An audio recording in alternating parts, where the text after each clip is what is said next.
السلام علیکم بچوں، کیسے ہیں آپ لوگ؟ ٹھیک ہیں؟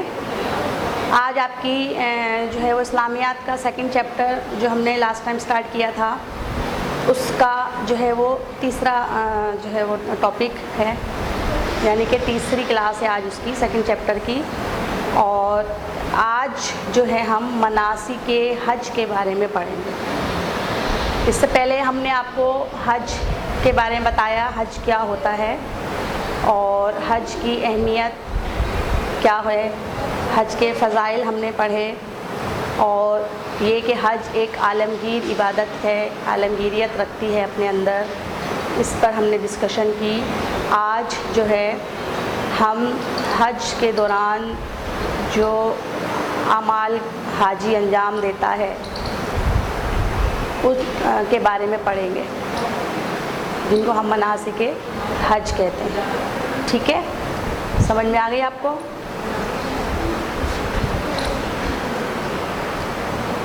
اچھا جی، تو آج کے جو ہے ہم کیا کریں گے؟ مناسک حج. تو اب سب سے پہلے آپ کو پتہ ہونا چاہیے کہ مناسک حج کیا ہے.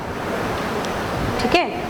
حج کے دوران جو حاجی ہوتے ہیں وہ کچھ مخصوص اعمال انجام دیتے ہیں، اور ان خاص طریقوں کو، یعنی کہ عبادت کے طریقے کو اور ان خاص اعمال کے ادا کرنے کو جو ہے وہ کیا کہلاتے ہیں، جو کام ہیں اعمال، وہ مناسک حج کہلاتے ہیں. حج کے دوران جو ہے وہ حاجی طواف کرتا ہے، مینا میں قیام کرتا ہے. اس کے علاوہ جو ہے وہ ہر وقت جو ہے اس کی زبان پر لبیک اللہم لبیک کی صدائیں ہوتی ہیں. اس کے علاوہ مقام ابراہیم میں نفل ادا کرتا ہے. ٹھیک ہے؟ وقوف عرفات، یہ تمام جو اس کے اعمال ہیں یہ حج کے جو ہے وہ مناسک، یعنی کہ مناسک حج کہلاتے ہیں. تو مناسک حج کیا ہے؟ خاص طور طریقے، وہ خاص طور طریقے جو حج کے دوران ادا کیے جاتے ہیں.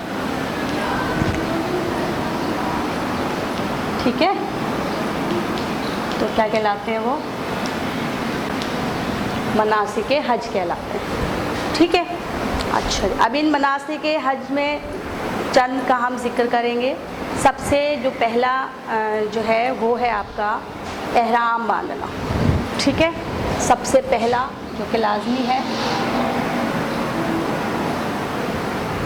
احرام باندھنا یا احرام. ٹھیک ہے؟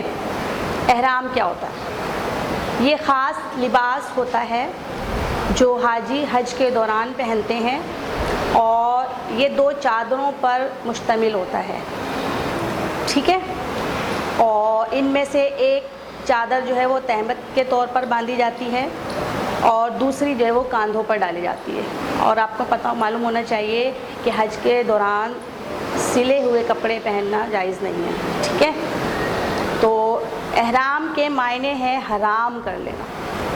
اب احرام باندھنے کے بعد حاجی جو ہے اپنے اوپر وہ تمام باتیں اپنے اوپر حرام کر لیتا ہے، یا وہ پابندیاں اپنے اوپر عائد کر لیتا ہے جس کا حکم جو ہے وہ اللہ تعالیٰ نے اسے دیا ہے.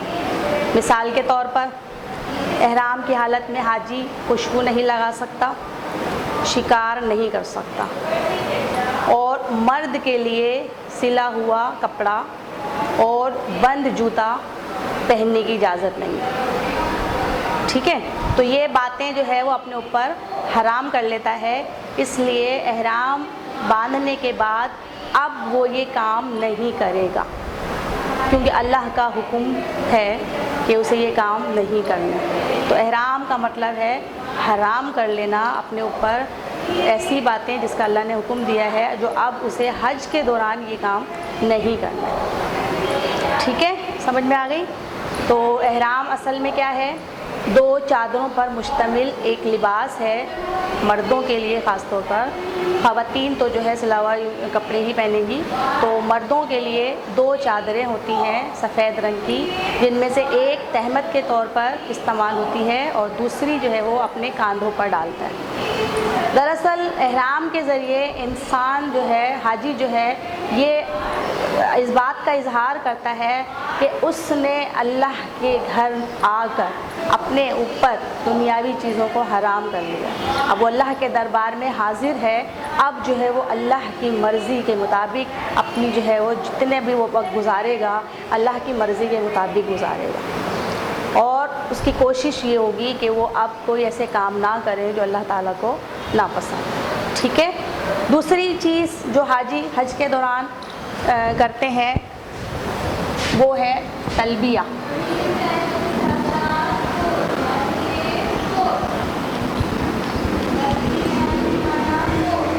تلبیہ کا مطلب ہے لبیک کے پورے کلمات ادا کرنا.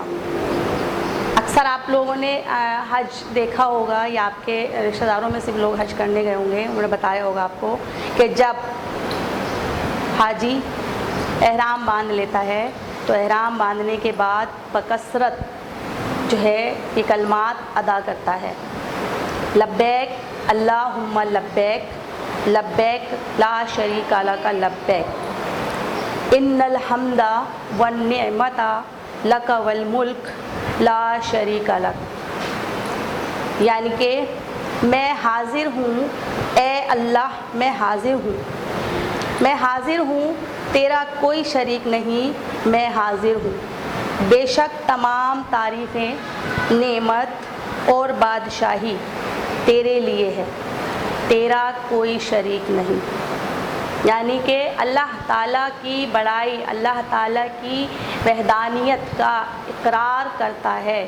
حاجی کے زبان پر ہر وقت یہ کلمات رہتے ہیں اور وہ بار بار اس بات کا اظہار کرتا ہے کہ اے اللہ، میں اپنی تمام دنیاوی مصروفیات کو ترک کر کے، اپنی تمام دولت کو چھوڑ کر، اپنے تمام رشتہ داروں کو، ماں باپ، بہن بھائیوں کو، اولاد کو، سب کو چھوڑ کر تیرے دربار میں حاضر ہو گیا ہوں، اور اب میں تیرا بندہ ہر وقت تیری پاکی بیان کرنے کے لیے تیار ہوں.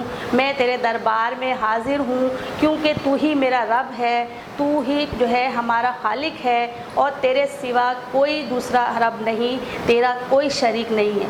اس دنیا کی بادشاہی اور یہ تمام نعمتیں تیری ہیں. اور اس طرح سے حاجی جو ہے یہ کلمات ادا کر کے اللہ تعالیٰ کی بڑائی، عظمت بیان کرتا ہے اور اللہ تعالیٰ کی وحدانیت کا بار بار اقرار کرتا ہے، اپنے ادنا ہونے کا اقرار کرتا ہے. ان کلمات کے ادا کرنے کو تلبیہ کہتے ہیں. ٹھیک ہے، سمجھ میں آ گئی. تیسری چیز یعنی کہ ان مناسک حج کا تیسرا جو ہے رکن کہہ لیں آپ، وہ ہے آپ کا طواف. یہ بھی حج کا ایک اہم رکن ہے. ایک جو ہے اس کے لیے حاجی کیا کرتے ہیں، خانہ کعبہ کے گرد چکر لگاتے ہیں، اور خانہ کعبہ کے گرد چکر لگانے کو طواف کہتے ہیں. اور اس دوران بھی حاجی جو ہے مسلسل اس کی زبان پر تلبیہ رہتا ہے، مسلسل جو ہے وہ اللہ کی عظمت اور بڑائی بیان کرتا رہتا ہے. تو جو ہے حج کے دوران جو ہے خانہ کعبہ کے گرد جو ہے حاجی چکر لگاتے ہیں. اس چکر لگانے کو کیا کہا جاتا ہے، طواف کہا جاتا ہے. اور یہ اس کی کوشش ہوتی ہے کہ میں جب تک یہاں ہوں، جتنے دن بھی میں ہوں، بس خانہ کعبہ کے گرد طواف کرتا رہوں، چکر لگاتا رہوں، تاکہ جو ہے زیادہ سے زیادہ میری عبادت شامل جو ہے وہ شمار کی جائے، اور میں زیادہ سے زیادہ تلبیہ پڑھوں، اور وہ اپنے گناہوں کی توبہ کرتا ہے، اور تاکہ جو ہے وہ گناہوں سے پاک ہو جائے، مغفرت مانگتا ہے اللہ تعالیٰ سے، اور اس طرح سے جو ہے وہ حج کے ارکان کو ادا کرتا ہے. ٹھیک ہے. اس کے بعد ہے مقام ابراہیم میں نماز.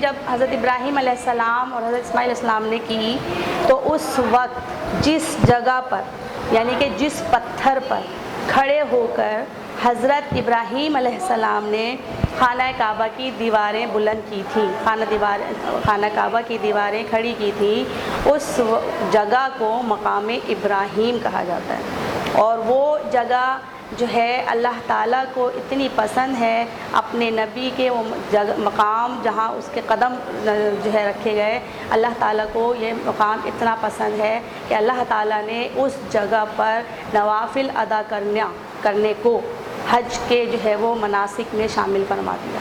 تو اس طرح جو بھی حاجی حج ادا کرنے جاتا ہے وہ اس جگہ پر جا کر نوافل ادا کرتا ہے اور یہ مناسک حج میں شامل ہے۔ تو خانہ کعبہ کی تعمیر کے وقت حضرت ابراہیم علیہ السلام نے جس پتھر پر کھڑے ہو کر خانہ کعبہ کی دیواریں بلند کی تھیں وہ پتھر حرم کعبہ میں نصب ہے، اور وہ پتھر اس جگہ موجود ہے، اس جگہ کو اس مقام کو مقام ابراہیم کہتے ہیں۔ اور جیسا کہ میں نے آپ کو بتایا ہے کہ اس مقام کی اتنی اہمیت اللہ تعالیٰ کی نظر میں کہ اللہ تعالیٰ نے وہاں پر نوافل ادا کرنا لازمی قرار دے دیا، یعنی کہ وہ مناسک حج میں اس کو شامل کر دیا۔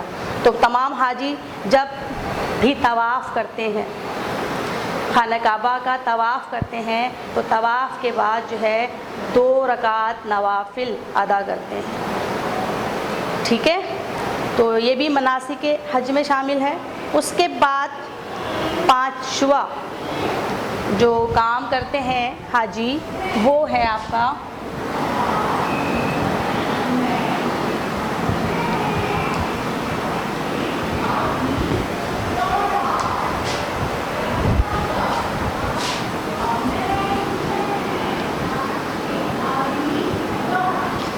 صفا و مروہ کی سعی، ٹھیک ہے؟ سعی کا مطلب ہے کوشش، سعی کا مطلب کیا ہے؟ کوشش کرنا۔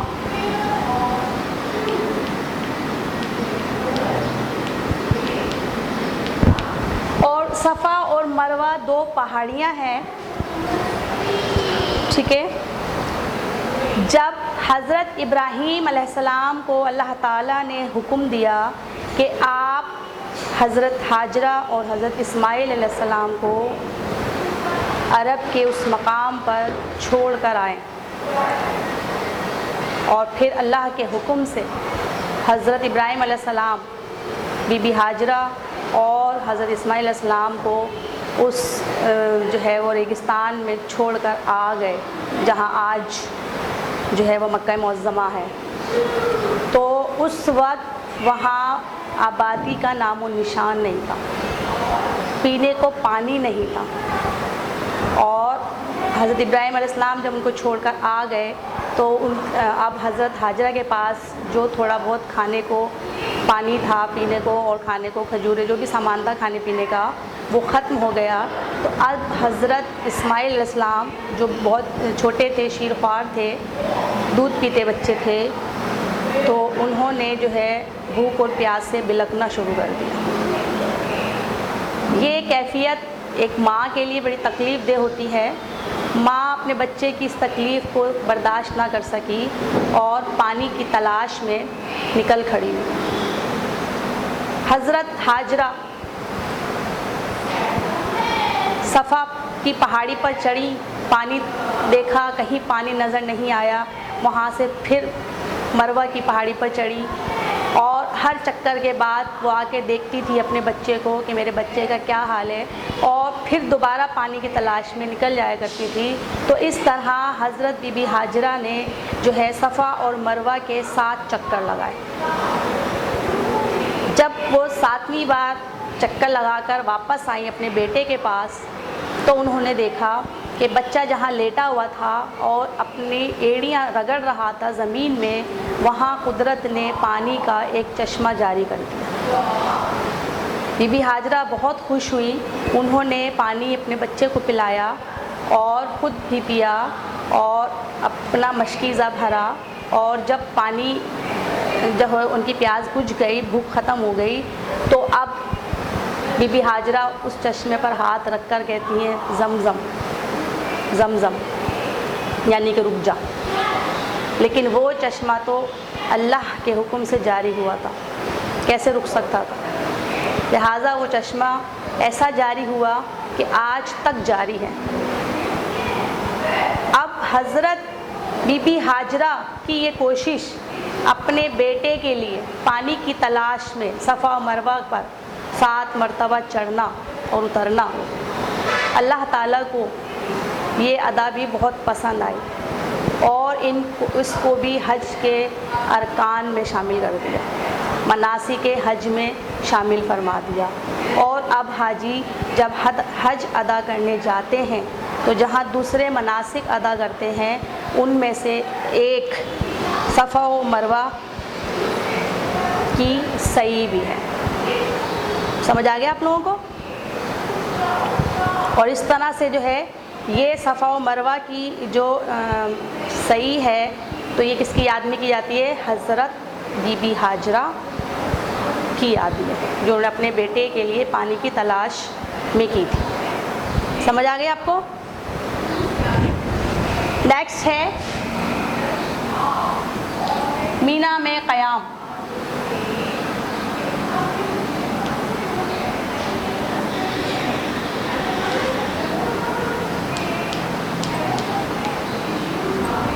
مینا میں قیام.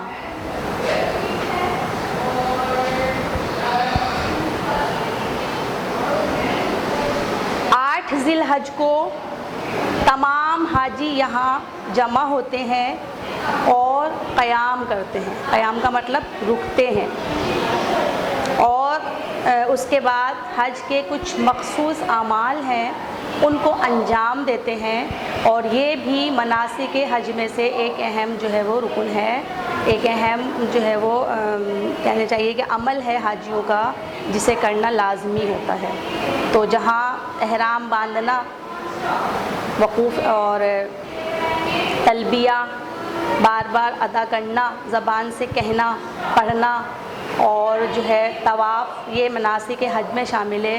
اسی طرح سے صفا و مروہ کی سعی اور مقام ابراہیم میں نماز ادا کرنا اور مینا میں قیام، یہ بھی جو ہے وہ مناسک حج میں شامل ہے. تو آج ہم نے جو ہے مناسک حج میں سے 6 کو جو ہے کے بارے میں آپ کو پڑھایا، سمجھایا. یقیناً آپ کو سمجھ آ گیا ہوگا. اب جو ہے آپ اپنی کاپیز نکال لیجئے اور کلاس کر کیجیے، ٹھیک ہے؟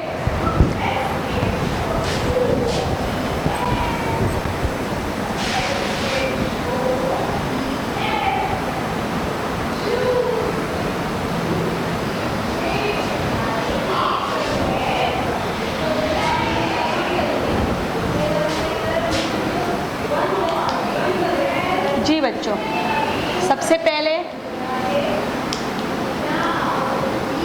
2 خالی جگہ نکالیں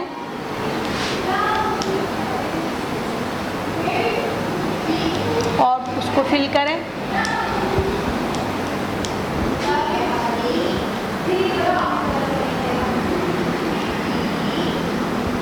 دو MCQs حل کریں، نکال کے اس کو فل کریں اور 2 جملے درست کریں. غلط جملے لکھیں اور اس کو درست کریں. جی بچوں، کلاس ورک ہو گیا. آپ جلدی سے ہوم ورک لکھ لیجئے.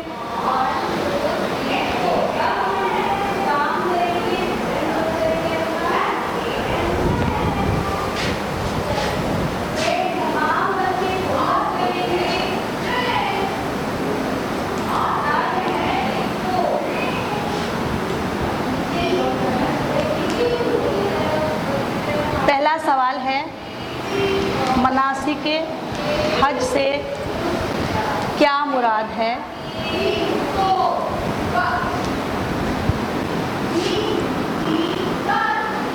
ان کے نام لکھیں، ٹھیک ہے؟ مناسک حج کے نام لکھیں. Second question,